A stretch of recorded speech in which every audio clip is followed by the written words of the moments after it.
Hello friends, welcome to Vanmathi creations. இன்றைக்கி கிறிஸ்பியான அடையும் நல்ல டேஸ்டியான ஒரு தேங்காய் சட்னியும் தான் இன்றைக்கி செஞ்சுருக்கிறேன். இது எப்படி செஞ்சேன் அப்படிங்கிறத பார்க்கலாம் வாங்க. பச்சரிசி, புழுங்கலரிசி, கடலைப்பருப்பு, துவரம்பருப்பு இது எல்லாமே ஒரே அளவு எடுத்துக்கிட்டு 3-4 மணி நேரம் ஊற வச்சு எடுத்துக்கிறோம். இப்போ இதுக்கு அரைக்கிறதுக்கு நான் பச்சை மிளகாய் எடுத்திருக்கேன். அப்புறம் இந்த சைஸில் ஒரு இஞ்சி, சோம்பு, பூண்டு இது எல்லாத்தையும் ஃபஸ்ட்டு மிக்சியில் கொரகொரப்பாக அரைச்சிப்போம். அதுக்கப்புறமா இந்த பருப்பு வகைகள்லாம் போட்டு நம்ம அரைச்சிக்கலாம். இந்த பருப்பு எல்லாமே ஒரு 3 மணி நேரம் ஊறினா சரியாக இருக்கும். இப்போ இந்த அடைக்கு நான் வெங்காயம், கேரட்டு, கருவேப்பிலை, கொத்தமல்லி போட்டிருக்கேன். இது கூட உங்களுக்கு பிடித்த காய்கறி எது வேணால் போட்டுக்கலாம். கோஸ் போட்டுக்கலாம். அதே மாதிரி எல்லா வகையான கீரையும் போட்டு இந்த அடையை செய்யலாம்.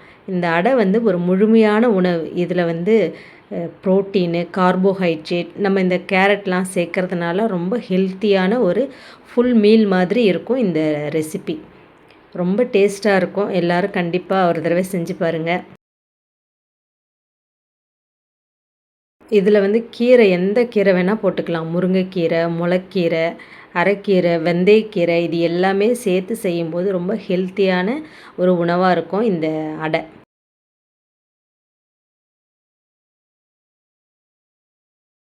இப்போ இந்த கருவேப்பிலை, கொத்தமல்லி இது எல்லாமே நம்ம ஃபைனாக கட் பண்ணிக்க போகிறோம்.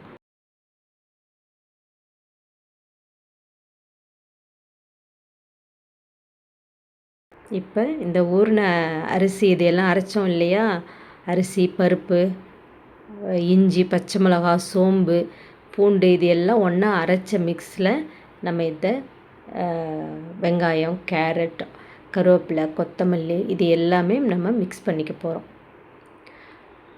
நல்லா கலந்து விட்டுக்கணும். மாவு ரொம்ப தண்ணியாக அரைக்காதீங்க, கொஞ்சம் திக்காகவும் நைஸாகவும் அரைச்சிக்கணும். இப்போ இதுக்கு தேவையான அளவு உப்பு,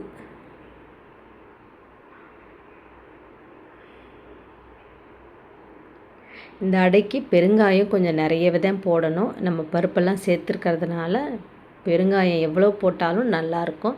அப்புறம் 1 டீஸ்பூன் மஞ்சத்தூள் இது எல்லாத்தையும் நல்லா கெட்டியாக கலந்துக்க போகிறோம்.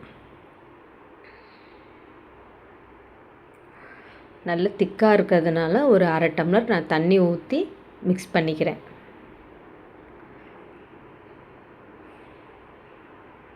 இப்போ இந்த அளவு இருந்தால் போதும். நான் இப்போ இதில் நிறைய இருக்கிறதுனால கொஞ்சம் எடுத்து வச்சுட்டு தான் நான் அடை ஊற்ற போகிறேன். இப்போ தேங்காய் சட்னிக்கு நம்ம எப்போதும் செய்கிற தேங்காய் சட்னி தான். பொட்டுக்கடலை, தேங்காய், பச்சை மிளகா, கொஞ்சமாக புளி, பூண்டு, கொஞ்சம் கருவேப்பிலை இது எல்லாம் வச்சு அரைச்சி சூப்பரான ஒரு தேங்காய் சட்னி ரெடி பண்ணியாச்சு. இது எல்லாத்தையும் போட்டு மிக்சியில் அரைச்சி தாளிப்பு கொடுத்தா நம்மளுடைய தேங்காய் சட்னி ரெடி ஆகிடும். இதுக்கு கார சட்னியெல்லாம் கூட நல்ல சைட் டிஷ்ஷாக இருக்கும். அவியல் எல்லா காய்கறியும் போட்டு அவியல் செய்கிறோம் இல்லையா, அது நல்ல பெஸ்ட்டு காம்பினேஷனாக இருக்கும். டைம் இருந்தால் அவியல் செஞ்சு நான் இன்னொரு தடவை உங்களுக்கு காட்டுறேன். இந்த அடைக்கு இப்போ அவசரமாக நான் செய்கிறதுனால இந்த தேங்காய் சட்னி செஞ்சுக்கிட்டேன். இதுக்கு சட்னிக்கு தாளிப்பு கரண்டியில் எண்ணெய் ஊற்றி கடுகு, கொஞ்சம் உளுத்தம்பருப்பு, கருவேப்பிலை, பெருங்காயம் இவ்வளோ தான் தாளிப்பு.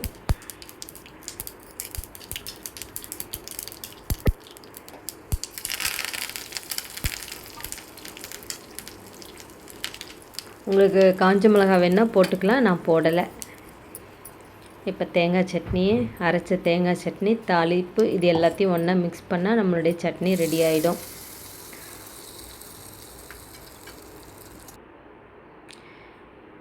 இப்போது அடுப்பில் தோசைக்கல் வச்சு நல்லா காஞ்ச பிறகு கொஞ்சம் எண்ணெய் அதிகமாக தான் ஆகும் அடைக்கி. நான் அரைச்ச மாவில் பாதியை எடுத்து ஃப்ரீசரில் வச்சுருவேன். அப்போ தான் ஃப்ரெஷ்ஷாக இருக்கும் மறுநாளைக்கு.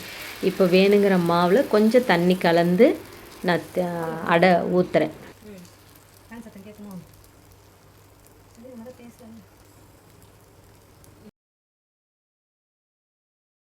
இந்த அடை வேகிறதுக்கு ஒரு 3-4 நிமிஷம் ஆகும். ஸ்லோவாக தான் நம்ம இது வேகும் அடை, ஏன்னா பருப்புலாம் இருக்கு இல்லையா, அதனால். எண்ணெய் சுற்றி ஊற்றிக்கணும். அடைக்கு எப்போவுமே கொஞ்சம் எண்ணெய் ஜாஸ்தியாக இருந்தால் தான் நல்லாயிருக்கும். நல்லா முறுமுறுன்னு இருக்கும், உள்ளே சாஃப்டாக இருக்கும். பாருங்கள், அடை நல்ல கலரில் வந்திருக்கு. சூப்பரான அடை ரெடி.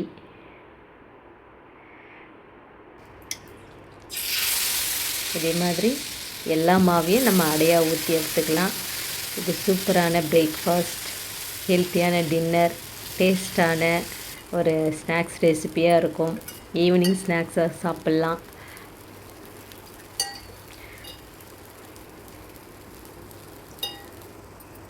ஃபஸ்ட் டைம் என்னுடைய சேனலை பார்க்குறவங்க சப்ஸ்கிரைப் பண்ணிக்கோங்க. இந்த வீடியோ பிடிச்சிருந்ததுன்னா ஒரு லைக் பண்ணுங்கள், கமெண்ட் பண்ணுங்கள், ஷேர் பண்ணுங்கள்.